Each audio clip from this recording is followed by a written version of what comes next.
Hello. Happy World Autistic Pride Day. My name is Paul Wady. I am a late diagnosed autistic adult, what we call an autistic elder. And I just wanted to say love. I wanted to say love for yourself, love for your community.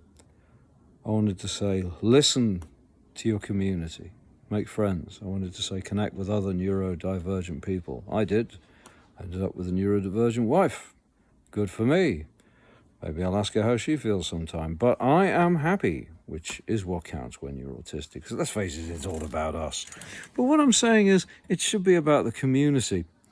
And that's why we have a World Autistic Pride Day, that we all see ourselves talking about how glad we are that we're not neurotypicals, in which case we would just slide through this world without a certain awareness, thinking we didn't have certain problems. When you're autistic, you think, if I wasn't autistic, my problems would be resolved. You wouldn't even be you. You'd have a whole new set of problems. The whole thing is all about coping, handling it. And all neurotypicals mask. So don't think for a second the human condition, that there is this model of perfection. There is having a lot of money. There is being lucky enough to be in a certain scenario where from the cradle to the grave you could avoid certain things, but you can't avoid old age, sickness and death. I'm not here to make you miserable. I'm simply saying that if you're going to be autistic, there are many ways to be happy about it. Now this year, I'm very aware of certain agendas being asserted on the world about disease, disorder and disability. In other words, yes, you guessed it, people are making massive generalizations about the singular term autism. That's why we have neurodivergency from the neurotypical. And it's all political, based, I think, around a certain lobby who have a very particular agenda. In terms of medicine and academia, there are many people fighting this and saying, look, it's all about individual, unique, neurodiverse people, neurodivergent people.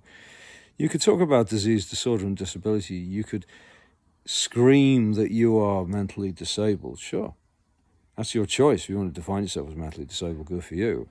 Personally, I define myself as what they call a work in progress. I'm too busy moving on and changing all the time. I don't know how you define me these days.